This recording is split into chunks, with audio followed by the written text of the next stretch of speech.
Hey guys, my name is Aubrey and welcome to the channel. So in today's video, I want to talk about what is going on in today's climate and how that's affecting me and some of the tips that I have for you guys on how you can weather this storm as successfully as possible. And that way, at the end of all of this, we can come out stronger and setting ourselves up for as much success as possible.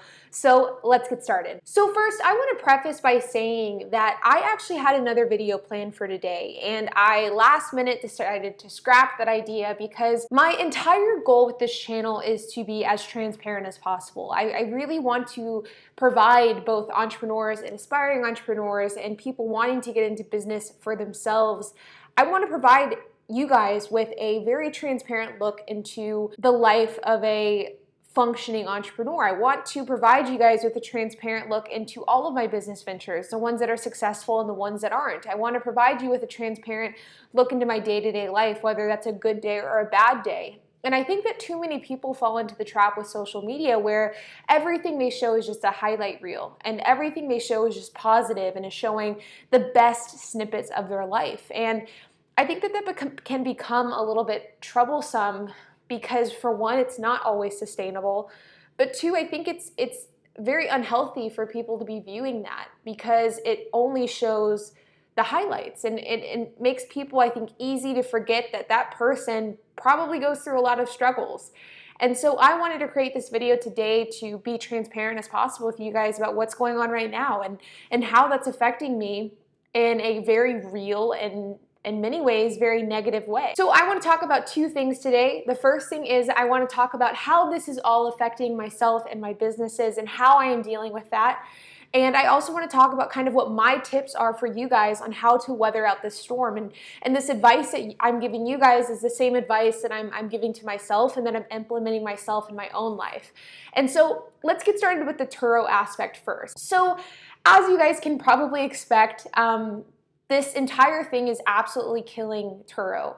And I've seen it with not only my own cars, but also with the people that I know that have cars throughout the country. It seems like no matter where people are located and how many cars they have, they are getting absolutely hammered with very few exceptions. And I am no exception to that. We are seeing about 85% of our total fleet is grounded right now and is currently parked, not getting rentals. And by the end of this week, that number will jump to 95. And so for the first time in my entire Turo career, I am virtually having no business. And, it's unfortunate. It definitely is taking a hit to my income. I had a lot of kind of profit and revenue related goals for both Q1 of this year as well as 2020. And this is definitely putting a pretty big kind of hurdle in front of those goals, and it's going to make it very, very difficult to reach them at the end of the year.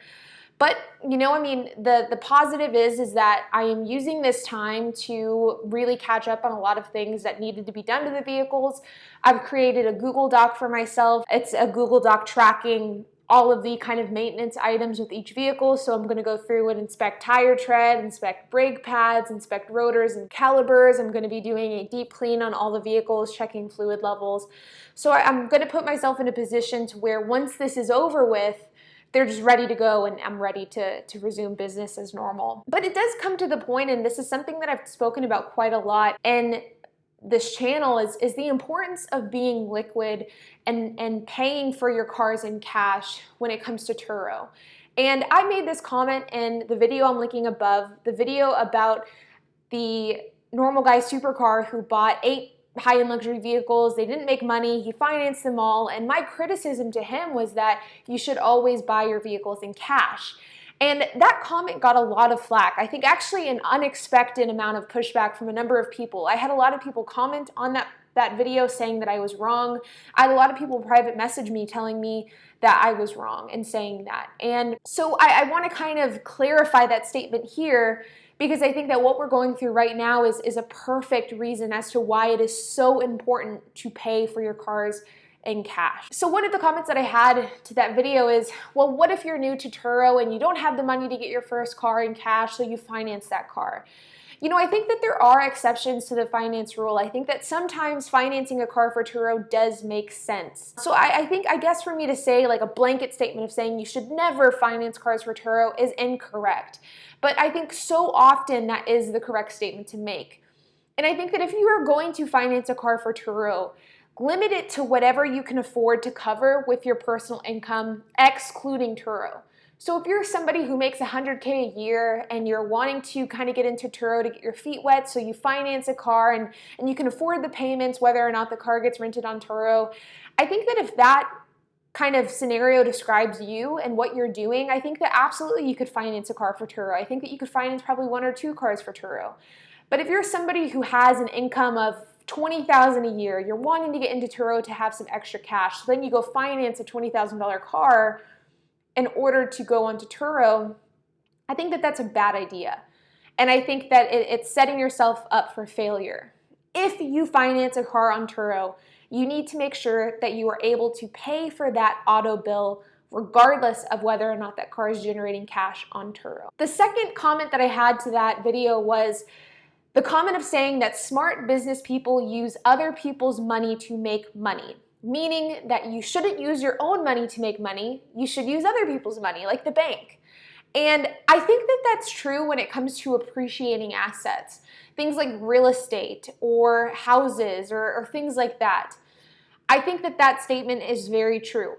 But I do not, under any circumstances, think that that statement is true with depreciating assets, which a vehicle is. I know of a lot of hosts who are considered to be very successful, who have 30, 40, 50 cars on the platform, and there are a lot of them who are getting absolutely slaughtered right now because half of those cars are financed. And now they have 20 cars with a $300 payment on each of them, and they have no way to pay it. Whereas me, I have my fleet of cars, only one of them is financed, and I'm fine. However long this entire thing lasts, I will not be making as much money. And that is going to hurt. But I will not be losing money each and every day that my cars sit. And that is the difference between a business model that can weather a storm like what we're going through now and business models that absolutely crumble underneath the weight. In fact, I see a lot of YouTubers and YouTube creators who are in the Turo space that not only buy high-end luxury vehicles and finance them all, but then they encourage their audience to do the same thing. And I think that is so incredibly irresponsible. And I can't in good conscience tell anybody to do that because I think it is such a horrible idea. Again, I'd say that what we're going through right now is horrible for a lot of people. And if my cars were financed, I don't know what I would do. And yeah, companies like GM and Ford and different automakers are offering deferments. But we don't know how long this is going to last. And the fact of the matter is, once this passes, the economic impact of that isn't going to pass by so quickly. So GM and Ford may offer deferments for 6 months, but that doesn't mean that things are going to return to normal in 6 months. And in 6 months, you may still not have the money to make that car payment. And so in this video, I really, really want to get across how important it is to have a way to pay for your cars, even if you aren't getting rentals. Because again, right now I have about 85% of my fleet sitting. I am making the least amount of money that I've made in about a year since my store closed in 2018. But you know what? I'm fine. My expenses are low. My cars are paid for. I have other sources of income that will allow me to pay for bills and my mortgage and groceries and food. But there's a lot of people that are in an extremely hard spot right now because of the fact that they have financed a dozen high-end luxury vehicles. And I have sympathy for them, but I feel like I knew that this was going to happen, and it wasn't a matter of if it was going to happen, it was a matter of when. And I want to stress to everybody, if you are getting into Turo, do not overextend yourself. And for those of you who are in Turo and are doing okay, or for those of you who just joined Turo, I do want to kind of put the point across that, we'll be fine. All of us, not just me, but all the Turo hosts will be okay. This will pass. Economic downshifts are inevitable in time.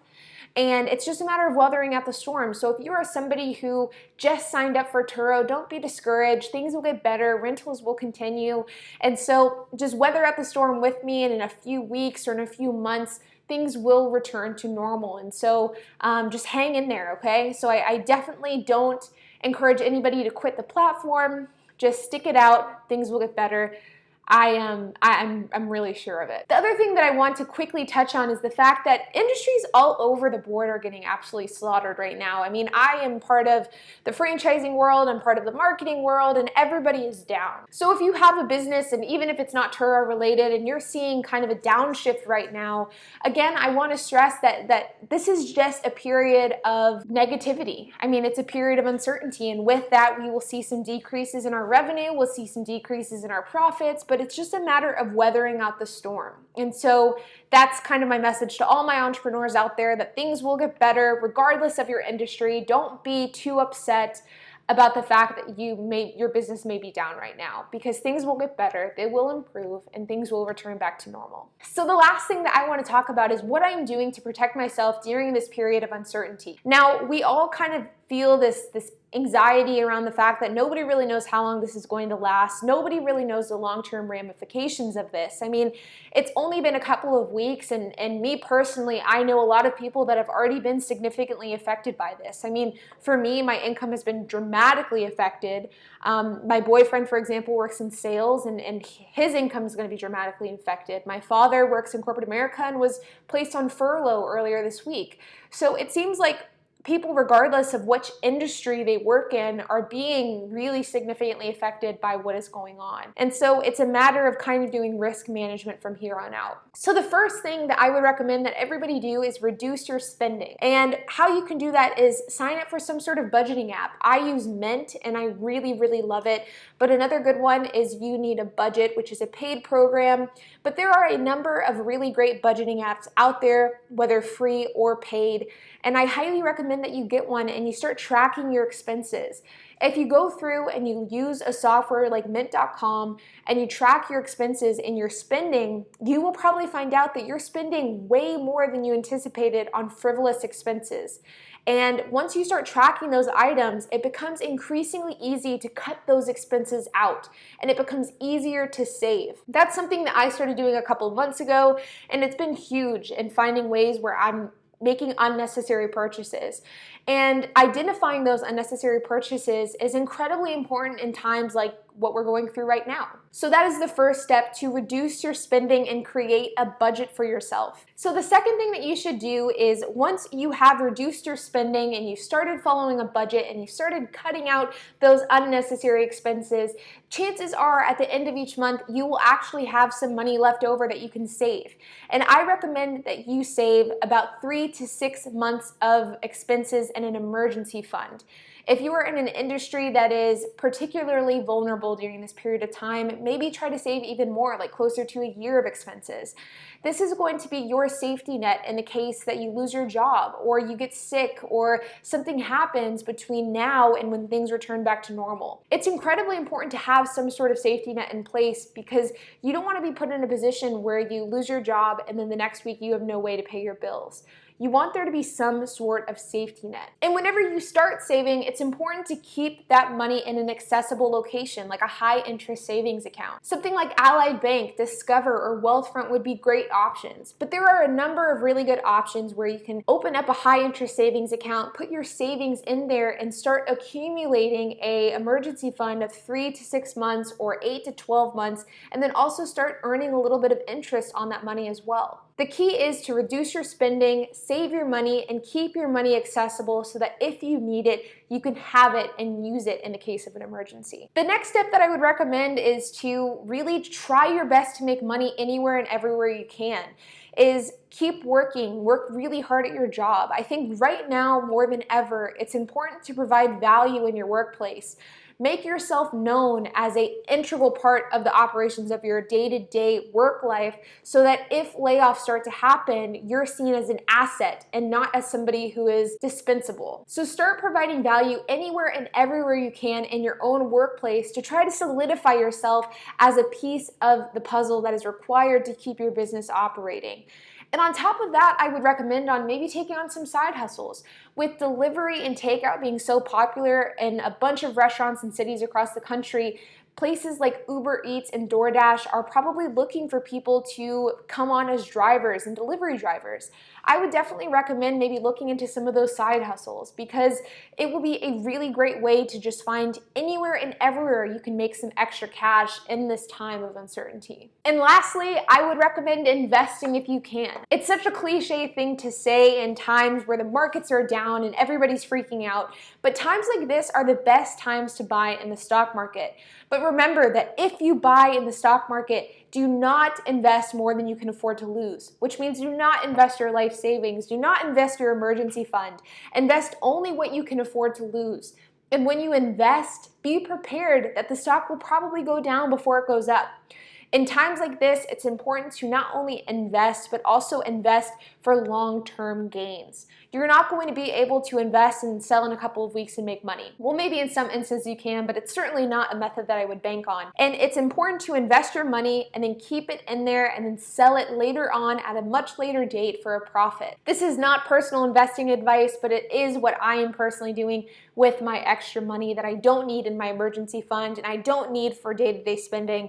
The excess money that I have and I'm able to invest, I am investing in a variety of different stocks that I think will go up in 6 months to a year. So guys, that is my advice for you. If you are a Turo host or an entrepreneur and you're going through a rough time, just remember that you are not alone. I am also definitely getting hit hard during this period of uncertainty, but everything will be good and fine in the end. It's just a matter of weathering out this storm and we will all come out stronger and more intelligent and better than we were before whenever all of this blows over. And I hope that you guys took some of my tips that I've given you and can implement them in your personal life if you aren't already doing so. Right now, it's a matter of mitigating losses, protecting yourself, and trying to keep life as normal as possible because the last thing we want is to lose our jobs and then the next week foreclose on our house. And I understand that there are some kind of relief measures that the government is taking into account. Things like the rumored $1,000 that is going to go out to each individual earning less than $75,000, or automakers doing deferments, or mortgage companies doing deferments on loans. Things like that will help in the long term. But make sure to not count on those measures to survive because you don't know what the timeline of those things are. You don't know if they're 100% even going to happen. You don't know the stipulations with those. The only thing that we can control is ourselves. And we can't rely on the government or companies to help us during this time because we just don't know what that entails. So I'd recommend doing everything you can to protect yourself during this period of uncertainty, and I will be right there along with you. If you like this video, I would greatly appreciate it if you could hit that like button and hit that subscribe button. I would greatly appreciate it. It helps the YouTube algorithm and it helps my channel grow, and I will see you guys in the next video.